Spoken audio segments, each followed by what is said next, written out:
to counter these attacks. Over the recent years, we have seen a tendency, which seems to be accelerating and growing, of attacking the right of each human being to choose who they can love. No one should ever have to face these kinds of threats. Threats against being who they are or loving who they love. These attacks are discrimination, persecution, violence, and murder against lesbian, gay, bisexual, transgender, non-binary, intersex, and queer people. Furthermore, there is hate, propaganda, anti-LGBTIQ+ speech, and legislation which is targeting people who belong to this community, as well as human rights defenders around the world. This isn't a new phenomenon. For many years, we've been seeing this in various parts of the world. We're talking about foreign information manipulation and interference, FIMI. And the current anti-woke movement is only accelerating these attacks. In this context, we have chosen to focus on the EU's response, including how we can counter these narratives and this hate speech. This is the last year of the EU's LGBTIQ Equality Strategy, which covers the period 2020-2025. The Parliament adopted a resolution on this on the 8th of February 2024, and that was the first time the EU adopted this kind of strategy. So we'll be looking at the lessons to be learned from implementing this strategy and thinking about what we can do better in the future. In that vein, I'm delighted to welcome three guests with us, all here in the room on the podium, and I'll give them the floor right away, starting with Rustam, and apologies if I mispronounce your name, says the chair. 6 minutes. Thank you so much. Yeah, I know. Even I come from Kazakhstan, and my last name is a tricky one, even back in that country. Thank you for the invitation to speak at this hearing. I will be speaking on behalf of ILGA World, as well on behalf of ILGA Europe. And we in ILGA Europe are the umbrella organization for over 700 LGBTI civil society organizations in Europe and Central Asia. In recent years, we have seen a growing number of attacks against the human rights of LGBTI individuals worldwide, as well as in the region of Europe and Central Asia, as well as in the European Union. These attacks have taken the shape of discriminatory legislations, hate speech by politicians, court decisions, and hate campaigns. They target lives and liberties, free speech, legal recognition, health, access to services of LGBTI persons, ranging from death penalty to revoking people's gender markers in their identity documents. Despite growing acceptance of LGBTI people in many regions and countries, we've seen LGBTI people, along with immigrants, ethnic minorities, and racialized persons being used as scapegoats to distract people from very real political issues. Especially in time of elections, radical politicians and parties use attacks against LGBTI persons to distract and galvanize voters by making up false narratives and spreading disinformation.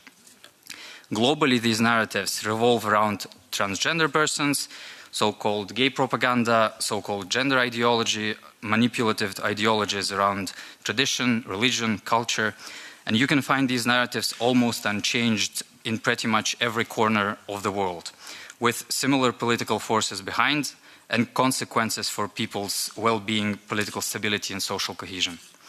I will now focus on four main types of attacks against LGBTI persons' human rights around the world. First, criminalization of same-sex relationships. Second, restrictions to freedom of expression and association. Third, rollback of anti-discrimination protections. And fourth, legal barriers against trans and other gender non-conforming persons. Before that, I think it's also important to acknowledge the changing context for funding, particularly the recent decision by the US administration related to international funding and its potential impact on so many LGBTI human rights organizations, which is making the important work of these organizations extremely precarious. So first, criminalization of same-sex relationships. This kind of attacks has been the main metric for many years for determining the extent of LGBTI crackdown globally, although this may not be the case, and I will discuss it later as well.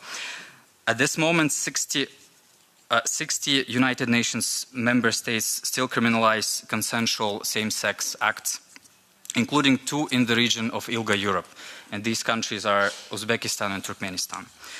Examples of recent legislations include Uganda, for example, that adopted the so-called Anti-Homosexuality Act in 2023, and Iraq, where a law was adopted in 2024, so last year, imposing a maximum 15 years in prison for consensual same-sex acts. Second kind of attacks on LGBTI rights is restrictions on freedom of expression and freedom of association. Over the periods of 2023 and 2024, we've seen more and more attacks on these 2 political freedoms, particularly on the issues related to LGBTI-related information in media, education, and in general civic space. Recent examples, to just name a few, include Russia, Belarus, Kyrgyzstan, Bulgaria, Jordan, and we also see various bills and legislative proposals and initiatives in countries like Romania, Slovakia, Indonesia, Kazakhstan, USA, Kenya, and others. And in our analysis, we've seen that actually the number of countries that restrict freedom of expression related to LGBTI rights now exceeds the number of countries that criminalize same-sex acts. Examples, a part of this problem and kind of attacks is also the rise of hate speech, including hate campaigns that are often associated with elections in many countries, the shrinking of anti-hate policies on large social media platforms, and, according to some evidence, manipulation of algorithms and use of artificial intelligence. Across Europe, there has been a clear accumulation of anti-LGBTI speech from officials across the region, often instrumentalizing children by falsely revoking concerns for their safety. There was, in 2024, bias-motivated speech from politicians reported in several countries in the region, of which 14 are in the European Union. Transphobic speech continues to be on the rise, and misinformed parliamentary discussions intensified even in the EU countries. Hate speech concerning trans minors' access to healthcare has become commonplace. The third kind is rollback of anti-discrimination protections, which is an emerging trend that we saw, for example, in the USA with its recent newly introduced executive regulation rolling back legal gender recognition. But other examples could, for example, include Portugal, parts of Spain, and South Korea. The fourth kind of attacks globally is remaining legal barriers against trans and other gender non-conforming identities. In some countries, legal gender recognition remains virtually impossible. In others, it's hard to access, or in other countries, it requires physical mutilation and sterilization, in fact, torture. Adding to that, trans people have come under attack in manipulative narratives over so-called gender ideology, and we can see it on the floor of this European Parliament as well, and in many other countries across the globe. The list of these attacks can continue to, for example, include police raids and LGBTI spaces, unprosecuted hate crimes and assaults, violence from law enforcement, reprisals against LGBTI activists and LGBTI human rights defenders, conversion practices, online harassment campaigns. To all these forms of attacks, there is no clear response than legislative protection. EU should redouble its efforts to advocate for universal decriminalization of same-sex acts and adoption of national laws that would ban discrimination against LGBTI persons. For that, we need bold leadership and strong political commitments. It is also important to keep political and raise political visibility. It would depend on the national context and momentum, for example, but in many cases, it really helps when members of the European Parliament bring up pressing concerns for LGBTI human rights when they're talking to representatives of third countries' governments or during human rights dialogues. We also need support from the European External Action Service, especially when it comes to the European delegations speaking up when third countries, LGBTI people in third countries experience discrimination and violence. And this should also come with proper funding. And most importantly, we call that the European Union should lead by example by making sure that human rights of LGBTI individuals are fully protected by the EU law. And that includes adoption of legislation that would protect all LGBTI people in the European Union from discrimination and hate speech. I'll stop here. Thank you so much. Merci. Je donne la parole. Thank you. Next, I'd like to give the floor to Steve Mael Dies Kwachu for 6 minutes. Merci de me passer la. Thank you for giving me the floor. Sorry. Thank you very much for giving me the floor. And good evening to you. As you said, I'm Steve Mael Dies. I'm a pastor, an activist, a defender of human rights, and in particular the rights of the LGBT community that I am part of and proud to be part of.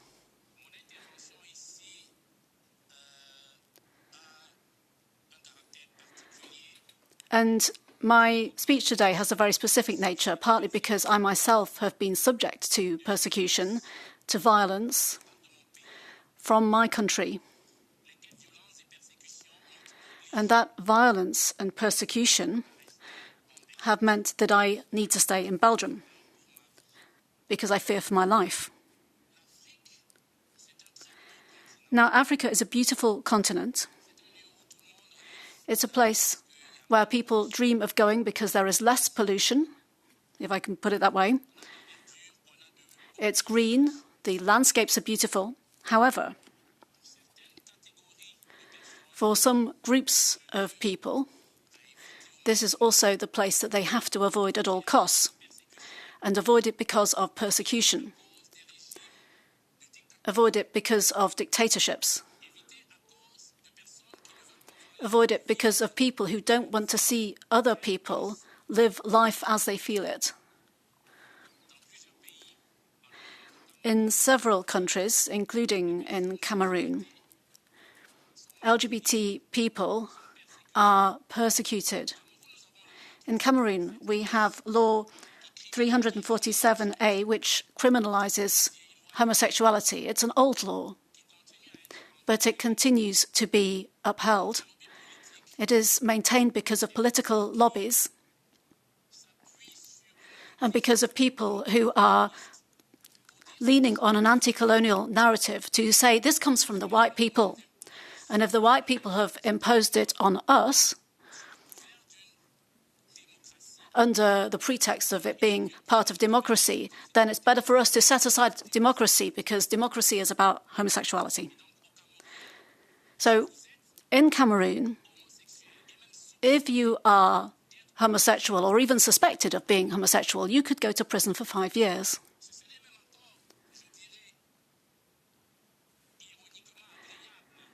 And I might say that would be quite pleasant if it was just prison. But the risk is also that you are attacked by the population with the complicity of the security forces, because instead of protecting people, they sometimes just leave LGBT people to be attacked. I have been a victim of that. Because in standing up for people like me, who have been persecuted, I have been arbitrarily arrested and placed in detention. I've sometimes had to pay to get out. And for those who weren't able to do that, sometimes they're left to popular violence. Because if someone is killed in a jail, then that would be a crime. But they're left to popular violence, and then they will be beaten up simply because they have same-sex relationships. It's an appalling situation in other countries too, in Uganda, in Zambia, in Zimbabwe, in several countries in Africa. Even in countries where people think that homosexuality is not a crime. It's not a crime, but people are still very hostile. And this is on the basis of culture and religion. And just an aside here, I have been excluded from my own congregation. I have a degree in theology. I was a pastor myself. But as soon as people discovered my sexual orientation, well, I was told that I was not allowed to preach the gospel anymore. And there are a number of Christians who have suffered the same thing, unless, of course, they live a very hidden life throughout their life. So, I would like to call on you in this august assembly, in the European Union, the European Parliament. I would like you to take your responsibility.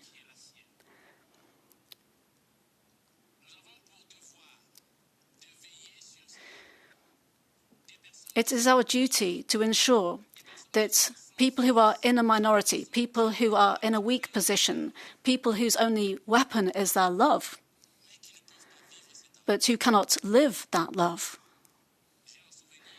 We have an obligation. I'm thinking of the young people.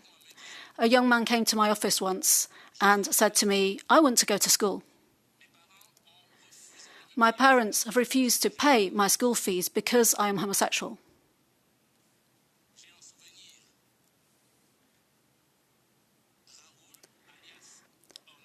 Raul, or Onela Sindhi, a transgender person, was beaten and a stick was shoved up her anus. And that was because she was said to be homosexual. Now, are we going to just sit back and let this happen? Now, I've heard people talk about a resolution of the 8th February 2024. I don't think that has been sufficient. We are still seeing these persecutors who go around Europe, they don't worry. We see that there are well-known personalities who easily get visas, and they don't have to worry about this. So what is the European Union doing? What is the European Parliament doing?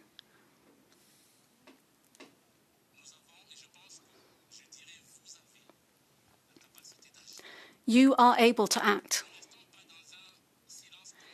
So we must not remain in a complicit silence or just make a kind of pseudo-fuss. We need to actually act. You must act.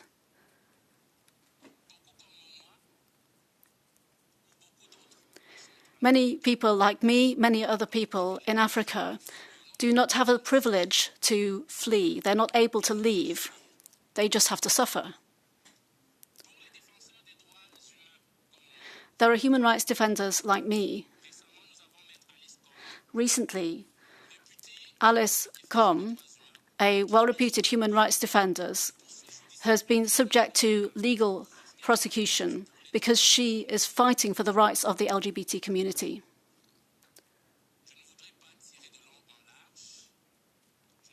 Now, I don't not want to go on at too much length,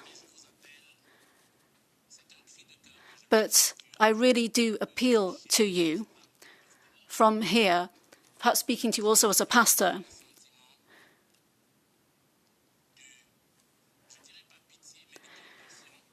I don't want so much pity, but really compassion for all of those people who are continuing to suffer. And they're suffering because their only sin is to love. Thank you.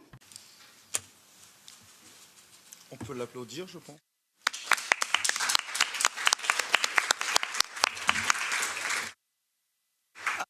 Donner la parole aux collègues. I'd like to give the floor to the colleagues, perhaps to say a few words. The Representative Isson, perhaps you could just add to what you've heard.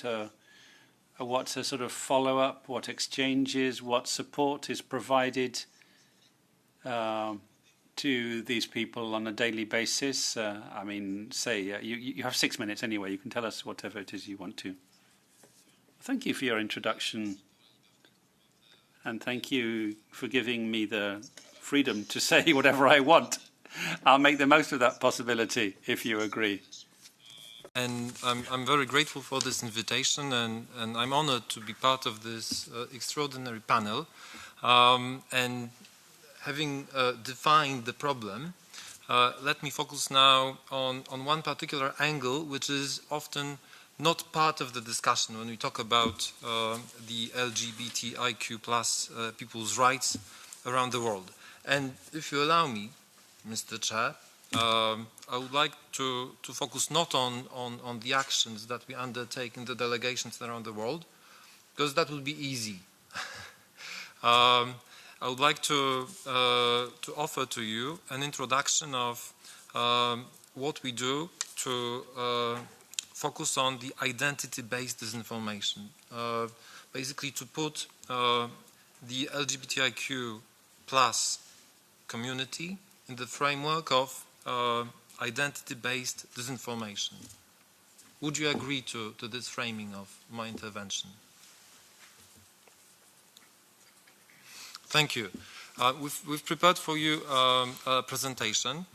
Disinformation is not just a problem of narratives, of defining what is truth or false. Disinformation is spread intentionally by different threat actors behind the narratives that are perpetrators that orchestrate malign operations in the information space in order to achieve goals, sometimes political, or to undermine opponents.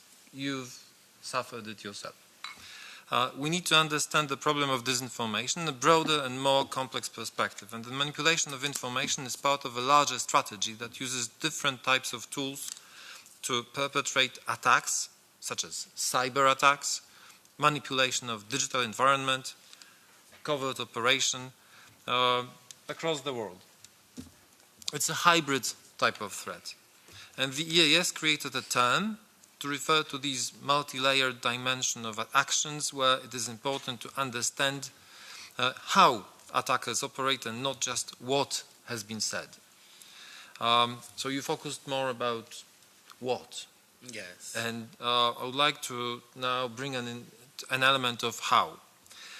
So foreign information manipulation interference, FIMI, describes a non-illegal pattern of behavior that threatens values and political processes. Such activity is manipulative in character, conducted in an intentional and coordinated manner, and the perpetrators can be state or non-state actors, including the proxies inside and outside of their own territory. Do you identify yourself with that? FIMI activity can be used as a strategic instrument of foreign actors to interfere in national and global security, and it can be used as a tool in the context of war. It also represents a threat to democratic processes and institutions, to social cohesion, and a threat to individuals and human rights.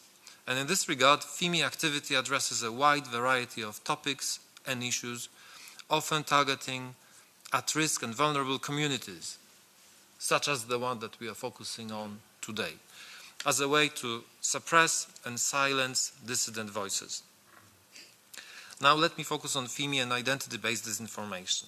So threat actors, such as Russia, don't always need to create new divisions or crises, and instead they are known to exploit existing vulnerabilities in our societies to divide us and manipulate the population.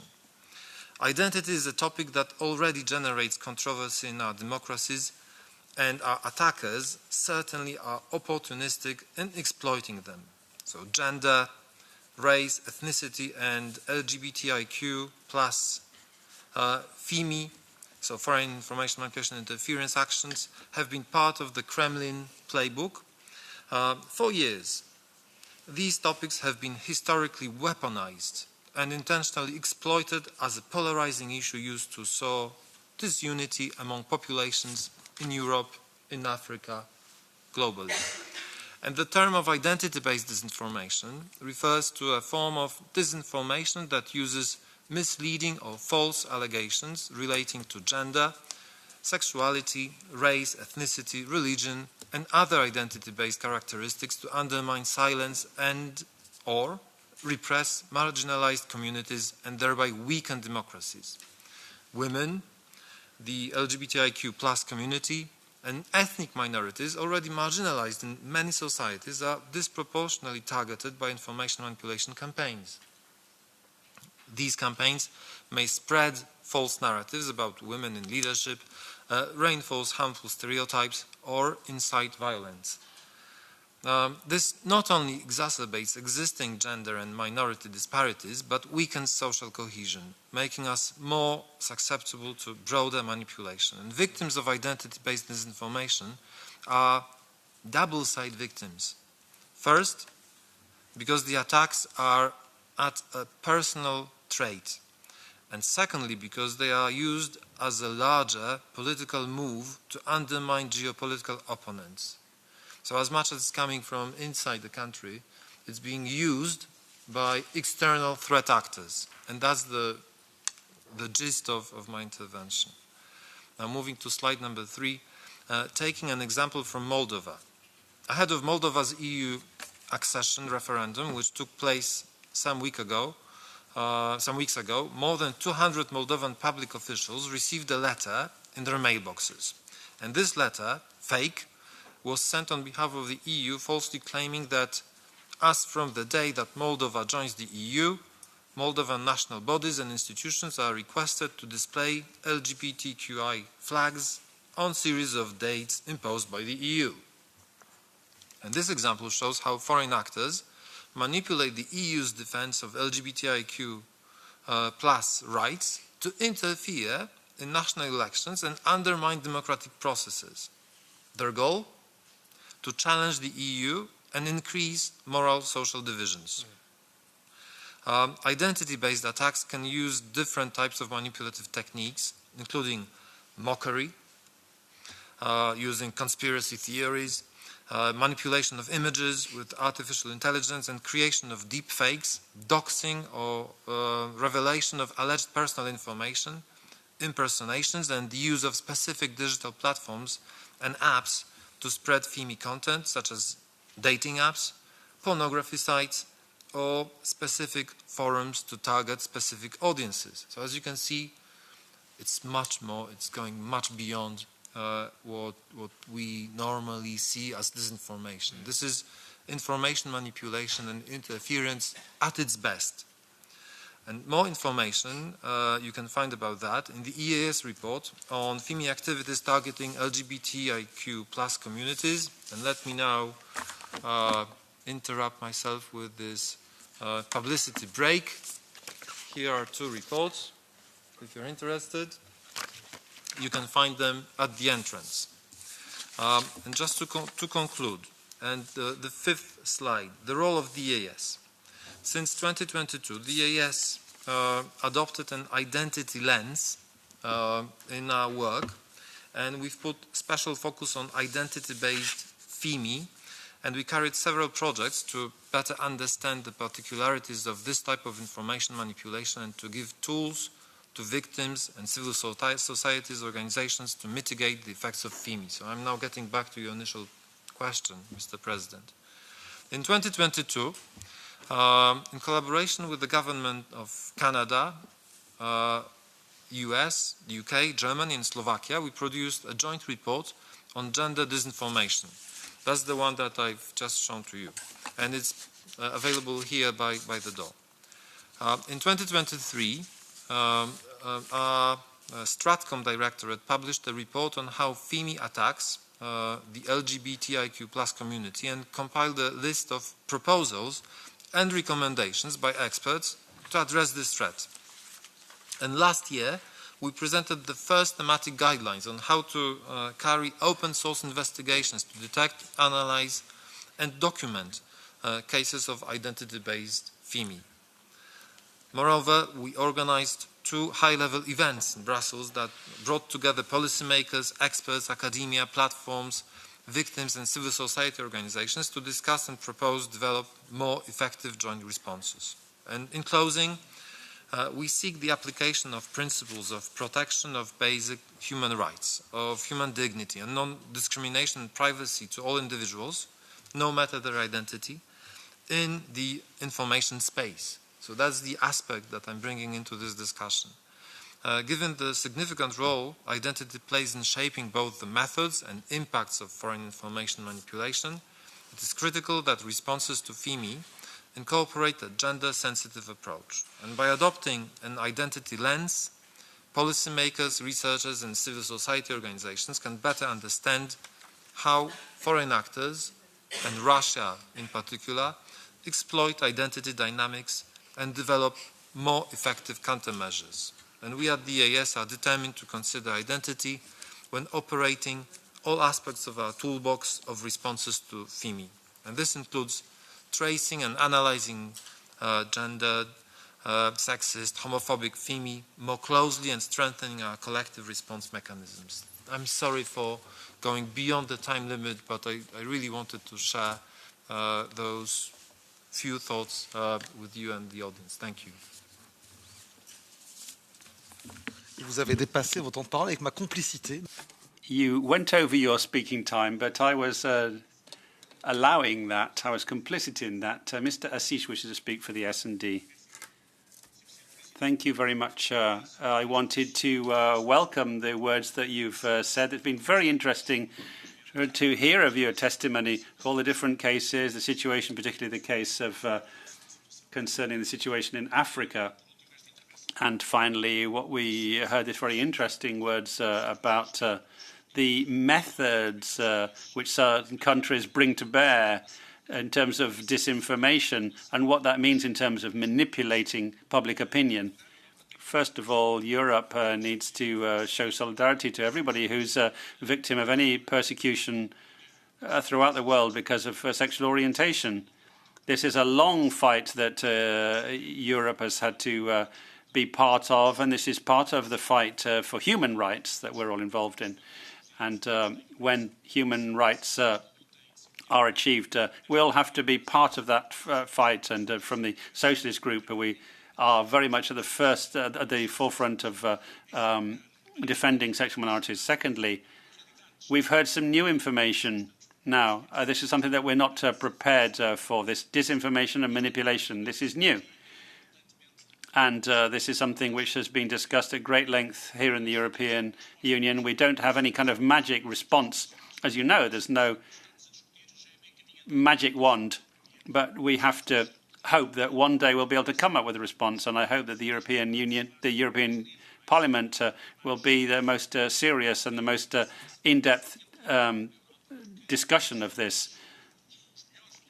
The best values, of course, Europe has different values, but I think the most inspiring values of the European project are the ones that allow individual freedoms. And individual freedom, of course, has to do with the sexual choices of every individual. Our concern will always be, as the socialist group, to be very attentive to these situations, to try and do all we can to contribute not only to reduce the suffering of people that are in these situations, which fortunately are less and less common throughout Europe, but also to actively help to change the situation so that such situations of this kind could never happen again. Thank you. Merci, Monsieur Assis. Monsieur Vallée pour... Thank you, Mr. Assis, Mr. Vallée for the PFE. Thank you very much, Chair.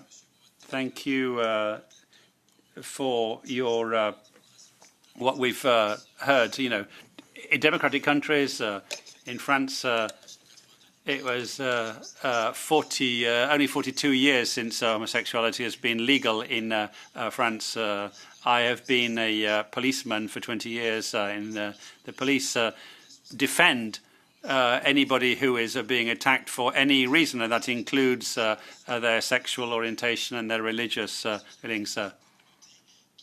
There are communities which have to be part of defending these rights, and it's very important to hear from you all, because this is not necessarily the rule everywhere in all of our countries. So you're all very brave, and I think it's great that you can come and speak to us. I'm very proud that you do. I do have one question. Do you give talks in different countries? Do you raise awareness among governments and political organizations to try and bring about a change which can benefit people, particularly on the basis of what you've said today? Madame Vieira. Thank you, Madame Vieira. I would like to thank all of you for being here today and also apologize that I was a bit late, so I couldn't hear all of your interventions fully, but I do appreciate that you came. And to speak of such an important topic, which is relevant inside the European Union. Unfortunately, we continue to see a lot of discrimination, but that it takes on a different level when we go beyond in some countries. I guess I'd like to hear from your expertise as advocates for this topic. How have you engaged with other similar organizations or similar human rights advocates? What have you learned in exchange with other colleagues that fight the same fight as you? What are maybe some best practices or good news that you've heard from others? And maybe to our last speaker, this was extremely interesting to hear on disinformation and hate speech. You mentioned these two reports, which I will definitely pick up on the way out. But perhaps, is there anything you'd like to highlight or that you can summarize quickly that would be worth as a takeaway from those reports? Thank you.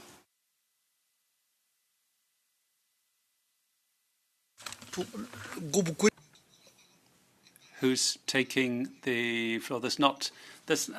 As we don't have many people here, I mean, you can both speak. I see that one. Thank you very much, Chair. First of all, to everybody who's spoken, and particularly from the speaker from Cameroon, I really want to thank you for the responsibility that you're demanding from the European institutions, and particularly to say that it's absolutely atrocious that Europe is suspending the right of asylum because it's violating the rights of people who are fleeing from a situation in which they fear for their lives because of this violence, in this case because of their sexual identity or orientation. But let me talk about the US at this stage, the country that we've always been told it's the cradle of progress, the model to be followed throughout the world, that it's been in decadence for some time. But right now, the war that Trump has declared against LGBTQ people is a direct threat to all the members of this community. It's not new, but 70 laws have been enacted against LGBTQ people. But now Trump has really come down really hard, saying there's only two sexes. He's using biological language and to do away with hormone treatments and surgical treatments for people who are already underway in their transition, and for trans people to have to go to men's prisons. Trump's buddies like Elon Musk, Zuckerberg in Meta are allowing insults to be made against LGBTQ people. It's freedom of expression. They can call them all sorts of horrible names and all sorts of horrible insults, and they're multi-millionaires, billionaires are saying that these feminist movements have gone too far, LGBTQ movements have gone too far. Now we have to push back and have access to all of these social media, and saying that if anybody says they shouldn't, then they're cutting back on their freedoms and their right to equality. But it is they who are increasing LGBT phobia, people being beaten up simply because they're right to decide against this patriarchal society and these material characteristics of people who don't want to continue to be in the closet. They didn't want to continue to be scared of who they are. So my question is, what's Europe going to do at this stage? Are they going to block TikTok? Are they going to block Meta, which is allowing violence against LGBTQ people? I think it's really important that at this particular juncture that we're at right now, and social media is so important for people, but there's violence here, and Europe needs to decide whether they're going to set up public social networks to allow LGBTQ people to exercise their rights, which are human rights. Thank you, Madam Serra. Did you want to say anything, Madam San? Thank you very much. I'm also sorry that I was late. I had to go to a mandatory training course for MEPs. You want to be very brief. I listened to your recommendations to fight against disinformation and all the hate speech around this. But of course, it's extendable to refugees and to I really just echo everything that my colleague has said. There was a time when we thought that a number of rights had already been acquired and were safe. But particularly in our democracy, we're seeing that there is slippage. And all of this hate and the disinformation is being fostered. So what are your recommendations in view of where we are right now and what we can do as MEPs? Thank you. Thank you.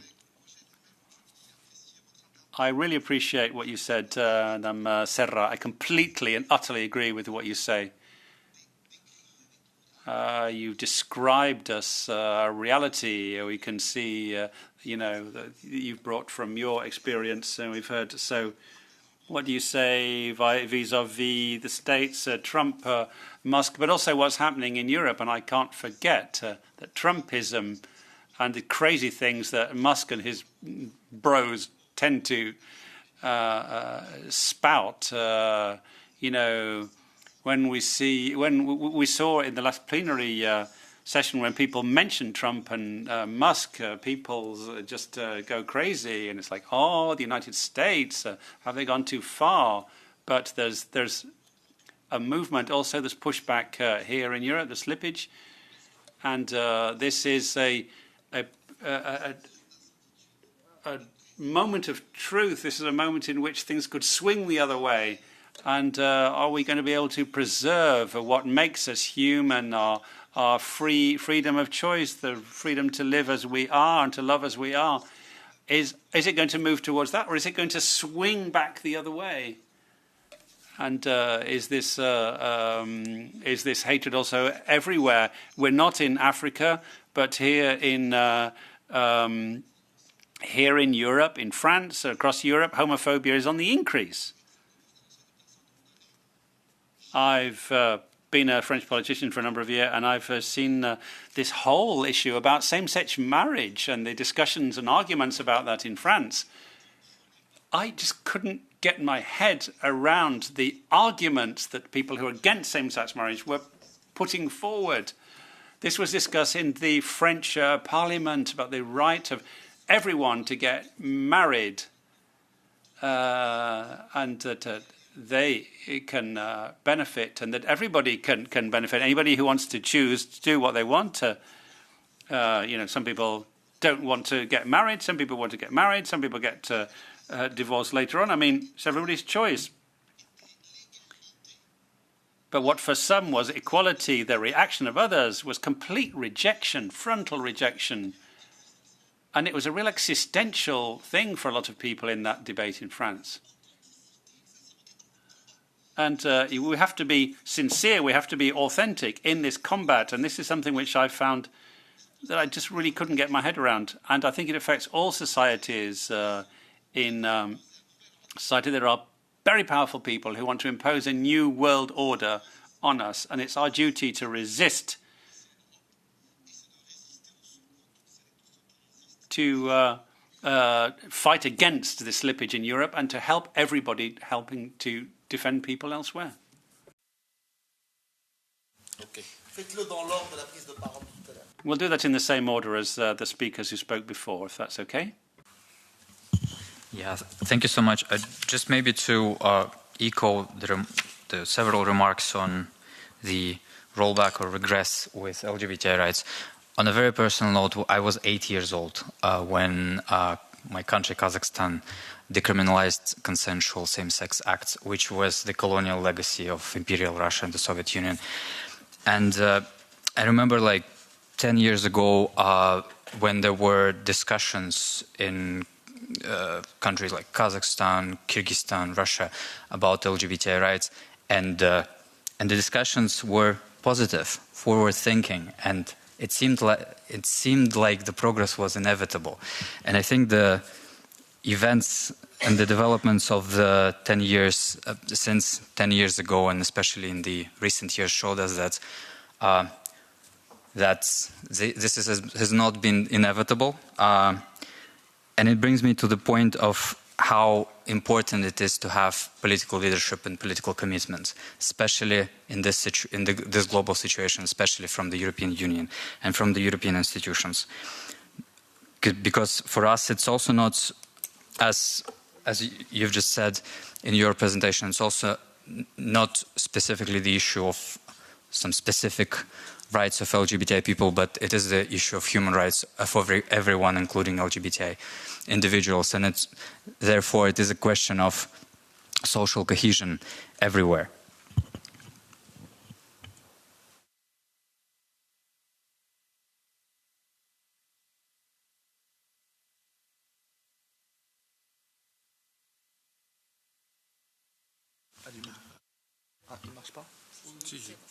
Ok. Donc, je veux répondre aux questions qui m'ont... Well, I'd like to respond to the questions that were put to me. Firstly, if I understood the question rightly, am I raising awareness in other states? Do I take part in meetings? I think that was the question. So to raise awareness elsewhere. I started my activism on the basis of what I was suffering in church, and I started raising awareness, firstly, among other people in the church, amongst families, and so on. And then I joined civil society organizations. I worked for a number of organizations in Cameroon, and I worked as an active defender of the rights of LGBT people who were sometimes in jail, so I had to move about. So I was communicating at a national level. At an international level, that's not been so much the case. There are current restrictions. At the moment, I can't travel because I'm going through an asylum-seeking procedure at a national level, so I can't just travel around. That's how the law is. And indeed, it's not something I'm very happy about, because the question I would put is, why is it that people asking for international protection are being treated like, so to speak, clandestine migrants who are fleeing from poverty across deserts and so on? So we're all put in the same box, and we all go through the same thing. But as a human rights defender, for the time being, at any rate, I have to stay where I am and wait for the procedure to follow its course, and it takes quite some time. So I think that probably answers your question a bit. For the time being, it's just not possible. But I think that with social media, I do what I can. I have platforms that I run online, one called Fiete Celeste, for example, which is for gay Christians around the world. And there are lots of other platforms that I run. And then working with other colleagues, as I've said, I've rather responded to that, I think. I worked with colleagues in Cameroon. And I've also helped the lawyer Alice here in Cameroon. This is someone we worked with in Cameroon, but who is currently subject to legal proceedings because of her own work to support LGBT people.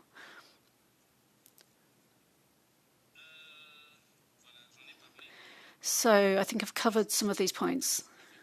Have I been in contact with others? I think I've covered that. But I'd like to close by reminding you of something that happened. In 2023, the ambassador for LGBTIQ+ people, I think called Mr. Berton from France, was going to travel to Cameroon. He was to come for a debate on gender and sexuality. Do you know what the response from Cameroon was? We don't have any homosexuals in Cameroon. We don't want to talk about it. And the visit was cancelled. What did France do?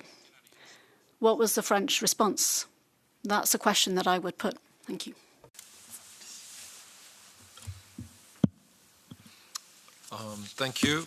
Let me offer you three takeaways from this meeting. The first one is that identity-based disinformation is real. And you call it hate speech. We call it IDB, identity-based disinformation. We put it in the framework of foreign information manipulation and interference in order to identify who is behind it. And we know who is behind it. These are the threat actors. So one thing is the hate speech and the whole tragedy of certain communities that is coming from inside of the societies, but I dare to say it's even worse if it's coming from the outside. If someone is abusing the openness of our democratic systems to trigger bad emotions, to create divisions within societies. And this is called FIMI, Foreign Information Manipulation Interference, and here in this context, identity-based disinformation. And it's a tool to decompose democracies, democracies that work on the basis of rule of law, trust, respect, a sense of cooperation. And if we don't have those elements, then democracy fails. So that's the first takeaway. The second one, we have responses. We are not powerless. So within the EU, within the EAS, we've adopted a FIMI toolbox. So a toolbox to deal with challenges that come from foreign information manipulation interference. And it starts with situational awareness. That's the first element. The second element is resilience building. The third element is disruption and regulation. And the fourth element, international cooperation. So we have to know what we are dealing with. So that's the situational awareness. So if you're facing problems because you're gay, it might happen that there is someone plotting against you, using your identity, using your case, your particular case, to generate divisions within a society. Sorry for being so direct and taking you as an example for that, but this is real, and this is why it's even more painful for you, because you're becoming a public case which is used by an external actor to generate hate, to generate divisions within society. So situational awareness, resilience building. We need to know our societies have to have tools, have to have knowledge about what's happening, and have to be able to respond. And then the third element, disruption and regulation. Within the EU, we are relatively good because we have a legal basis to address many of the problems. It's not that easy in other parts of the world. That's why we need to expand international cooperation and involve partners. And the third takeaway is the practical tools to conduct open source investigations, OSINT investigations that will allow you to understand that actually you might be a target of a FIMI operation. And if you want to know how to do it, here that's a little Bible to read. So let me offer it to you in your hands. Thank you very much. Thank you. Thank you. Thanks. Vous en avez rapporté d'autres pour tous ceux qui veulent. Well, you've got more copies, I think, for any who want those. So thank you very much for that exchange of views. It's been a long day, and we've had very different cases and situations that we've looked at today, but I'd like to thank the Secretariat, and I think we're doing what we need to be doing in order to uphold the values of the EU. So thank you very much. See you next time.